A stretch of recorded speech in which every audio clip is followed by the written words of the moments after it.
Welcome back to the Unlimited podcast. Today we're speaking to 3 performing artists and companies. They are Mind the Gap, Freestylers, and Sunny and Watsoku. First up, we spoke to Alison Colburn and Nikki Miles Wilding from performance and live arts company Mind the Gap.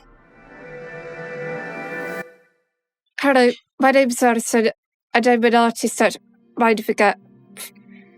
Over the past 7-8 years or now, the company has stopped doing scripted work and just gone on to a more contemporary edge where we create a script using ideas which we have in our brain and make those ideas come to life.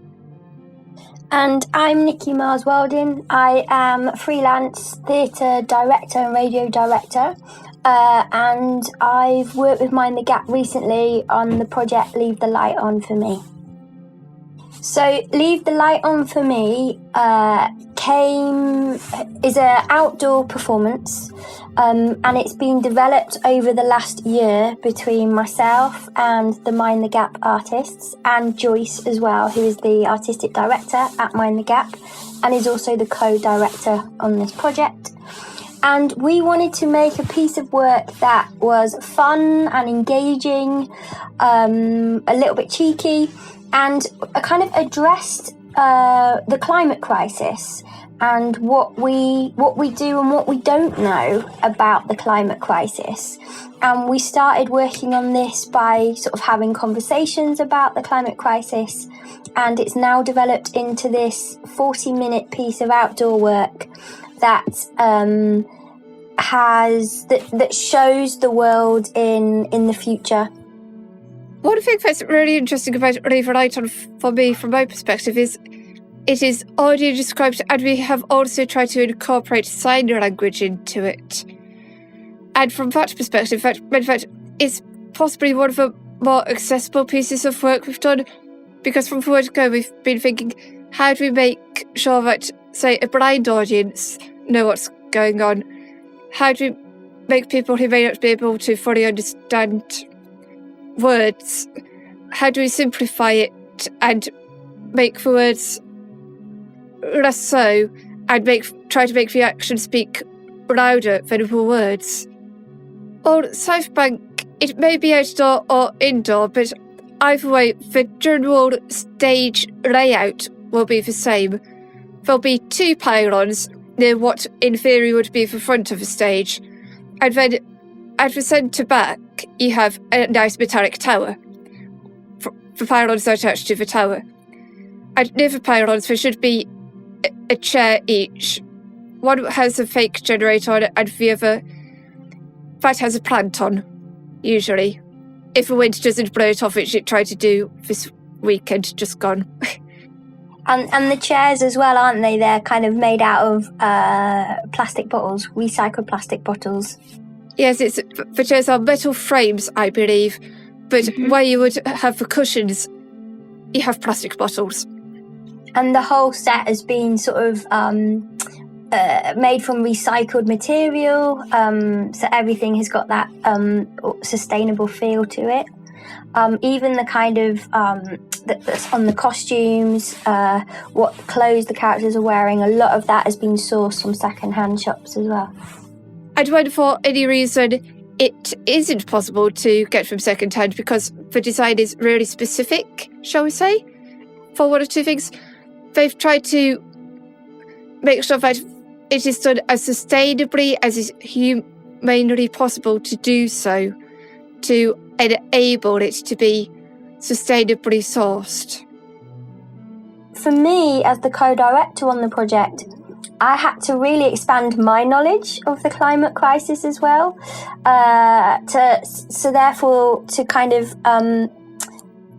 assist the group in their understanding of it, and also finding out that actually it's kind of everything related to climate crisis is not that accessible. There aren't many easy read documents available. And for some people, it was really starting at the beginning to understand what you can recycle, what can you do, what is going to be the impact if we don't go carbon neutral. So it's really, we had to watch a lot of sort of documentaries to get our heads around that, introduce people to kind of Greta Thunberg, David Attenborough, and really start to think around the language that is used in these conversations. How could we make it more accessible for people to understand it? I think one thing I found interesting was just seeing the journey some of us had, because one of the cast members, they thought it was all about recycling plastic bottles and clean beaches, and that was about as much as we understood. And to see how the understanding has progressed through these past 1.5 years is amazing. So we've tried to simplify a really complicated matter, so to speak, into as plain a term as we kind of manage to help with the accessibility. I think that was the difficult thing that was highlighted, as Alison states, that it is the language used around it. And the interesting things that came up in conversations is also how reliant some of the artists are on kind of carers or parents supplying that information, and also how it's not taught at schools, particularly if you went to a kind of, special education, however much I hate that term, I still have to say it. If you went to a special education school, like it's not necessarily taught. So it was quite interesting hearing from the artists how angry they were that this knowledge had never been given to them, that they really have felt excluded from the conversation. So it's really highlighted kind of changes that need to be done and how that can, and what that can possibly look like. So far we've only stuck to England, and I don't think we've even been further south than London so far. So, of course, it could potentially go into Wales or Scotland. But if it is that accessible, why don't we go international? Yeah, I think the hopes for the project is that it is seen by wider audiences. So this year it's had a kind of bit of a tour, as Alison mentions, and has been at Unity Festival in Cardiff, has toured sort of round West Yorkshire and coming down to London, yeah. But I think it could do with going to more places on a wider scale, so more people can see it. It can, yes, it is built for the outdoors, but part of me goes, could it be a little schools tour actually? Because I think there's a lot in there that actually young people should start to understand, and the young audiences that have come to see it have really loved the characters. And the Planet Inspectors have quite a big sort of fan base as well, with their kind of weird and wonderful costumes that they have. I think the impact of it is to, I know Mind the Gap are working with some organisations to look at the research going into the language used around climate crisis. So I think it will have a bit of an impact that way as well. So those wider organisations can start to think about how they are communicating what's going on with regards to climate crisis. So yeah, there's kind of the impact of the show, but then also the impact of the findings and the research that's coming out from our process. I think it's worth saying that Leave the Light On for me it's a fun, interactive, amusing and universally important piece of work that I feel really proud of, and it's been, for me as a freelancer, it's been really fantastic to work with Mind the Gap on this, and thanks to Unlimited for allowing it to happen. And yeah, here's to much more of Leave the Light On for me moving forwards. Thanks, Alison, and thanks to Nikki. Next, we spoke to Roland Carline from Freestylers about their work, Everybody With Me Always. First of all, can you introduce yourself and tell us what kind of work you make as an artist? Hi, my name's Rowley, and I facilitate, and today I'm representing a group of artists called Freestylers, a group of creative people who some of us identify as neurodiverse, some of us identify as having learning disabilities, and we meet every Tuesday, and we have a freestyle session at Siobhan Davies' dance, and we basically keep it very open as to what that session might be, and sometimes people use spoken word, and sometimes we put on our favourite music and do freestyle dancing, but every week it's a different thing, and we just kind of all feel our way through it collectively. So I guess I sort of like hold that group and hold that space and facilitate people who need it. But we like to think at Freestylers that we don't necessarily have any leaders, and everybody's in charge. That's great. Can you tell us the name of what you're showing at the festival and what it is? It's called Everybody With Me Always, and we were commissioned to make this piece of work right in the middle of it. We were commissioned just before the lockdown happened, and then we were making it right in the middle of lockdown, and I guess that's why we called it Everybody With Me Always, was because we wanted to use the money in order to sort of stay in touch with each other and keep the sessions going somehow, some way, and keep our relationships with each other alive. And so the way we started making this work was that we went on walks together. We would meet up in wild spaces to try and make it as safe as possible, and go walking in the wild, like sort of outside London, close to where people lived. So we'd just take a short train journey to wherever we could get to, and then just go for a walk, and we'd film each other and just sort of like have chats about how we were feeling, where we were at, what we're worried about, what we're thinking about for the future, thinking about what our group is and what it means and stuff like that. And that's the starting point. And in the work, you'll see all these walks that we go on, and we put it all together. We just picked out all our best bits from the walks. We talked about what we wanted to go in, and it started sort of kind of telling a story. So it's got a bit of a beginning, a middle, and an end. And the first bit of the movie is all about I guess it's a lot of it is to do with what it means to perform in front of people, and it's about like confidence, and about about getting confidence and finding like the self-belief inside of yourself to sort of get up in front of a load of people and perform. And then the middle bit is all about us sort of figuring out who we are and where we're going and what we want to do. And then the end bit, in the journeys, we sort of ended up, the walks often ended up at a big body of water. So it was all like, we always ended up at a lake or at the sea or somewhere like this.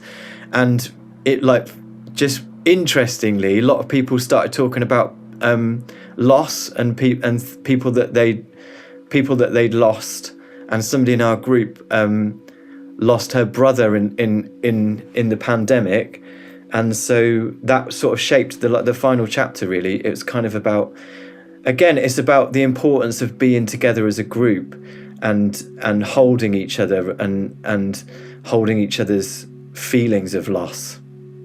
So in addition to the film that you've already talked about, this is quite interactive, isn't it? You're there for is it 2 hours, 120 minutes on the live performance? Yeah, the live. So can you talk about the live element of this and how people can get involved in it? Yeah, so basically like there's at the beginning, in order to sort of like enter into the space, we've got a performer called Ezzy and another performer called Adam.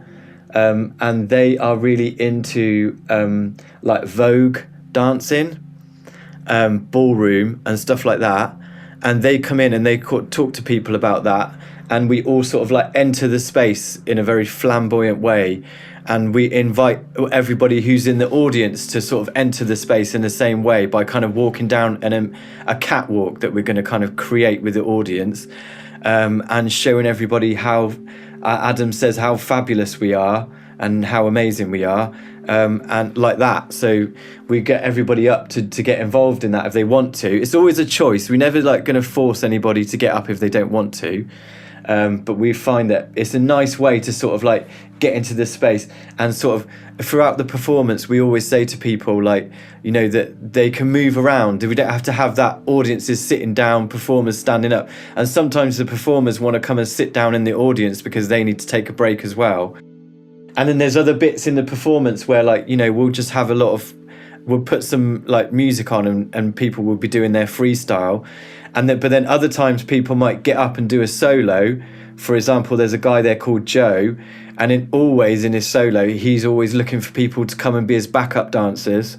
So he might invite people to come and join him and be a part of his performance and stuff like that. The other things in this that you found challenging working on, I mean, one of them, the obvious one, would be the pandemic, but were there other things where there were difficulties? Are there things that you did that were new? A lot of people in our group have never left London before, and we've been, like, last year we've been on a bit of a tour. We went to Scotland, we went to Newcastle, we went to Liverpool, we're going to Margate, and also we're going to Sweden in the future as well. So it's been really big for everybody. Do you know what I mean? It's like, wow, we're getting out of the city. We're quite a young group. We've not been going very long, sort of like just a couple of years or something like that. So all of it has been new and challenging in lots of ways, but amazing. Like, so quite often the challenge is what makes it amazing, because you don't know if you can do it or not. And a lot of people, including myself, you know, get to these big spaces like Tramway, and you're like, I don't know if I can do this because we're not used to it. Do you know what I mean? But then everybody sort of rises to it and gets really big, and, you know, like, it's amazing to watch that. That sounds so great. I can't wait to see it. So you've talked a bit about, like, you're going to Sweden, right? Are there other plans for this in the future? Is there anything you'd like to, you know, kind of do bigger and better in the future? I think, like, we're all ready now to make a new bit of work, because we've been doing this bit of work for a little while now, and because, like, you know, we want to keep it fresh and we want to improvise, and like, you know, I think we're all itching to like do something new now, because the more you perform something, the more, like, it's definitely, like, we're definitely at a stage now where we're like, yeah, we're ready to do something new. But at the same time, we've got this film which is so great, because it's like it's sort of like little bits of all the shows that we've done, and all the shows have been different, and so it sort of like holds it all together. And what's great about it is that, because it's quite a big undertaking, because there's like 19 of us in total, and it's quite a big undertaking for us all to go up to different places. So what's happening now with our gigs that we're doing further down the road is we're taking the movie and we're showing the movie to people, and then we're doing a kind of workshop as well. And so we're going to get out and about this year, I think, and that enables us to take the work to lots of different places easier and go off in smaller groups and stuff like that. So we're looking forward to that as well. But the other thing that we're really keen to do now is a bit of outreach, like to kind of take the work into SEND schools and like other places, you know, like, it's really nice to be able to do this work in like big spaces like the South Bank that we've got coming up, but then also to do something that's a little bit more intimate for smaller groups of people. And again, you know, people that can't necessarily get to the work if it's going to be in a big venue like that. It's like saying, don't come to us, we'll come to you. Do you know what I mean? And we want to do a lot more of that as well, because it enables us again to sort of meet new people and reach out and find out who's out there. Thanks, Roland. Great to hear about Freestylers' work. Finally, we spoke to Sunny and Watsoku about his work, Saturn Returns. Hello, my name is Sunny Watsoku, and I am a writer and director. Usually I create choreo poems, actually, and they use spoken word and movement to create a story. I also write poetry as well, and also traditional plays as well. I actually started off as a dancer, and that is one of the main reasons why I love using choreo poems in a way, because it has that element of using movement and spoken word like a marriage in a way. Ooh, tell us about Saturn Returns. Ooh, that's a question and a half. So Saturn Returns is about magic, to be honest, and it's linking into relationships of all kinds as well, and how we just interact with each other as well. I've always wanted to tell a story that looks into cycles of rebirth as well, and how life after life we can either learn from past mistakes, or we carry them on in a way. And looking at it at a psychological point of view as well, is actually really talking about trauma and how we can become more aware of it in our own lives, and then how we as a community can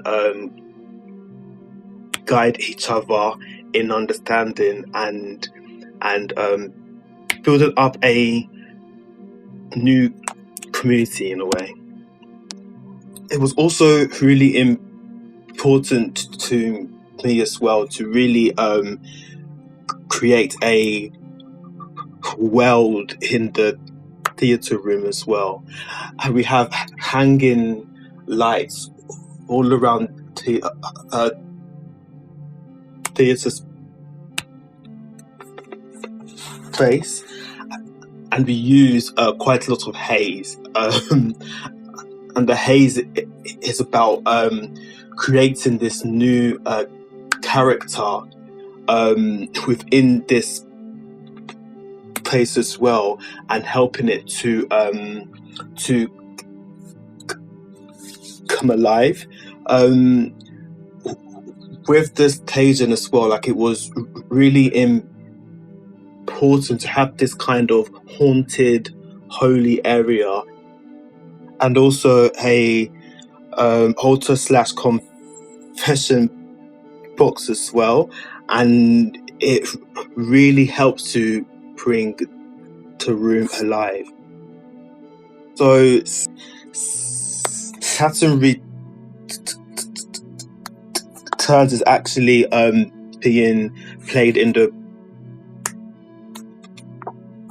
Purcell room, and what the audience can expect in a way is like a roller coaster of emotions. Like, there are some happy times in there, and some thoughtful times in there, and there's loads of shade as well, and in a way, like, it's like real life in a way, and it's like just actually hearing your friends speak in a way. And what I really like on this actual piece as well is that everyone can relate to Ada and Obi. What was really new about this work is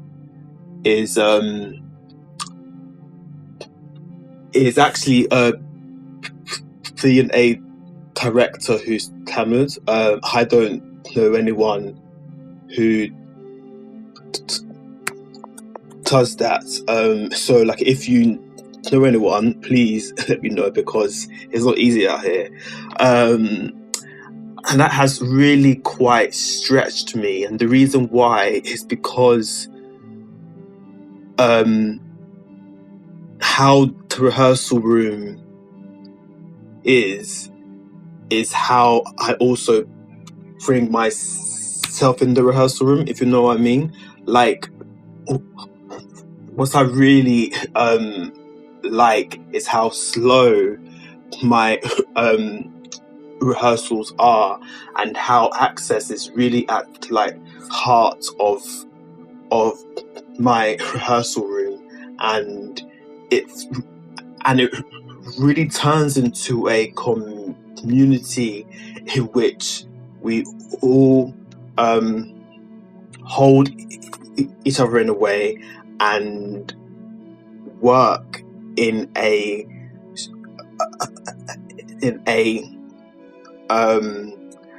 accessible way as well. Where would I like my work to head over to? New York, Paris, France. Let's go. No, to be honest, like, it's quite a piece of work where I would actually really want to take this to America, especially like in New York, to be honest, and also LA, and Chicago as well. What I really love on this actual work is that because there is movement and also spoken word, you can really understand the piece of work on different levels, and I would really like to actually tour this work in like Europe as well, and to really understand how different cultures react. Thanks, Sunny. It's been great to hear about some of the performance work at the festival. Some of this work will be available remotely, so if you can't get to the festival physically, head to the Unlimited Festival page on the South Bank Centre website. There's a link in the description of this podcast. Thank you so much for listening. We'll be back to speak to 3 more great disabled artists about their work at the festival. See you then.